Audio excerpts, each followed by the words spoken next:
Here's Thomas for sizing.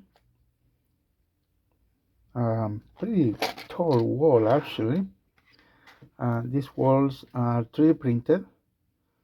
Check the details, and we can put these walls, align them and put them together like so. So we can give the illusion that it's a continuous long wall. See there? Just put them together, and we can use these as scenery.